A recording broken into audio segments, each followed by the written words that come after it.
You ever have one of those nights where the sun's going down behind the pines? The lake turns into a mirror of gold, and you're thinking, nothing can mess with that kind of peace. Yeah, well, that's what I thought too. There I was stacking the last stone on a fire pit I'd built, with my own two hands on my own damn property. Mind you, feeling like maybe, just maybe, I'd finally outrun every ounce of city noise that used to chase me. Bruno, my golden retriever, was circling my leg's tail, going a mile a minute, and the whole place smelled like pine needles and promises. I was picturing marshmallows and laughter under a sky full of stars until that voice cut through the quiet, sharp as a mosquito bite you didn't see coming. "Excuse me, what do you think you're doing?" "Oh, the type. It's always the same tone, like you just dropped trash on their lawn or parked in their personal space at the grocery store." I turned around and there she was, Karen Reynolds, the local monarch of misery, standing there on the property line in her perfect hair and blue suit, brandishing that dreaded clipboard like she could summon the HOA police just by waving it. I kid you not. She looked at my fire pit like I was building a nuclear reactor. "I'm building a fire pit," I said, real casual, dirt on my palms, not bothering to hide it. She squinted at me, eyes like twin lasers. "A fire pit by the lake." "You can't do that. It violates HOA safety regulations." I tried to keep it friendly. No point fighting crazy with more crazy, so I just told her I'm not in the HOA. "Karen, you'd think I told her the world was flat. What do you mean you're not in the HOA? Everyone around the lake is." "Not this property," I said, waving a hand. "Bought it before the HOA deed says so." She wasn't listening. She never does. She scribbled on her clipboard like she was signing an arrest warrant and stomped off, muttering about unauthorized activity. I figured that was the end of it. But a few minutes later, right as I was lighting the first spark in that fire pit, I saw blue and red lights strobing across the water. Yep, she called the cops. And that, my friends, is when things got wild. When I moved here 6 months ago, all I wanted was quiet. Weekend barbecue, some fishing, and maybe teaching Bruno to fetch without stealing sandwiches. What I didn't know was that buying next door to Karen is like stepping onto a minefield.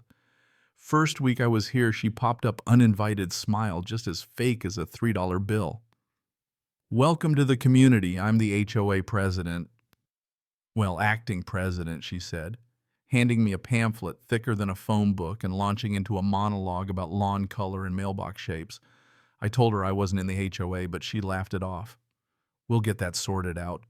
You know what sorted out means, right? Controlled.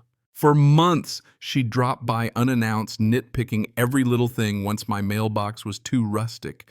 Another time, Bruno's bark was disruptive.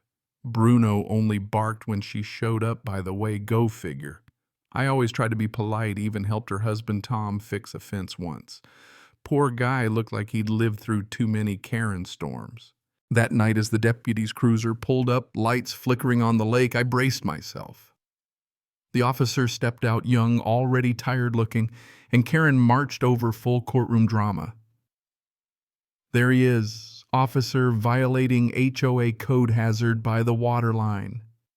She went on and on. The deputy just nodded, glanced at my fire pit, then back at me.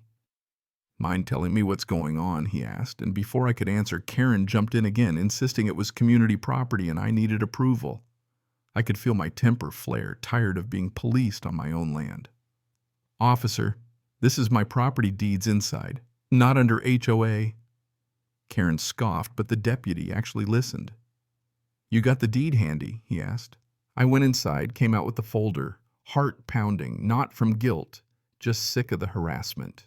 He flipped through the pages, then let out a low whistle. "Looks like he's right, ma'am. This parcel isn't under HOA jurisdiction." For the first time since I met her, Karen just stood there speechless, face drained of all color. If I'm honest, I almost felt bad for her. Almost, because you could see it being HOA queen was all she had. But that night after the deputy left and the fire pit was crackling again, I got this uneasy feeling like someone was watching from the shadows. Bruno was restless too. Then I spotted something by the bushes, a flash of metal in the grass. It was a cracked iPhone pink case, Karen R. engraved on the back. She'd dropped it, probably sneaking around to see what I was up to. Instead of marching over, I set it on my porch rail, figuring she'd come by for it. Later, when I went out to douse the fire, I noticed something strange. The pit was burning hotter than before, like someone had poured lighter fluid on it, and muddy barefoot prints led away from the flames into the woods. I stared at those prints, too small to be mine. Definitely not from my boots. A cold shiver ran down my spine. Was Karen trying to scare me, or was it someone else out there by the lake that night? The next morning, Karen showed up, furious, phone in hand. "I know what you did last night," she snapped, accusing me of lighting fires at midnight. "The fire department got an anonymous call," she hissed. I told her calmly as I could that I'd put the fire out hours ago. Someone else must have relit it. She didn't buy it. Then I told her about the barefoot prints. She hesitated for a second, eyes darting. "My camera stopped recording after 9, she muttered. "How convenient," I replied. She stormed off, heels clicking.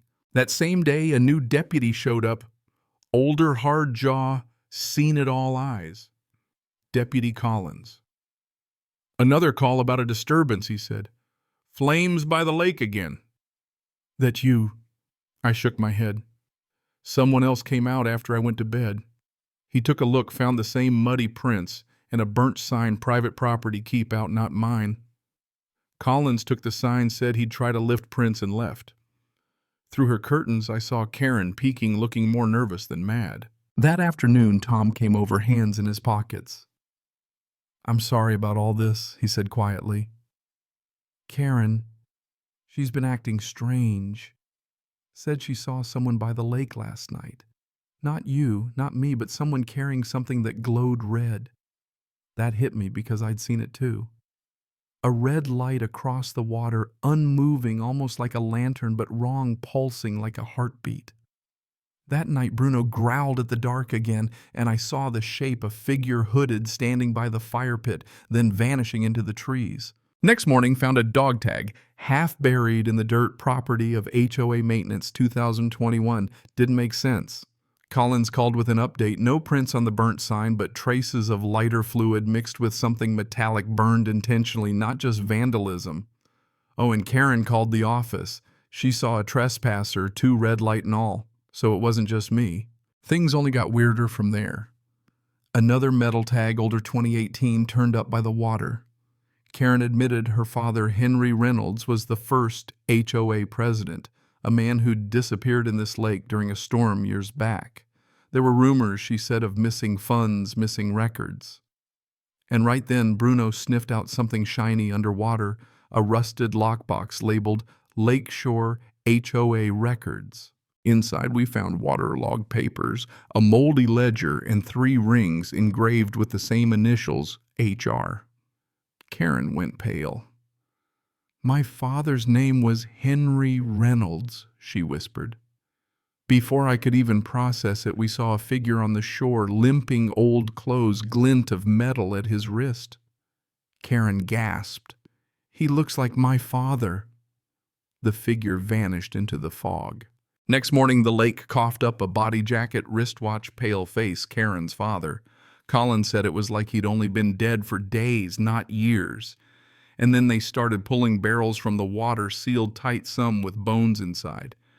Turns out Henry wasn't just a victim.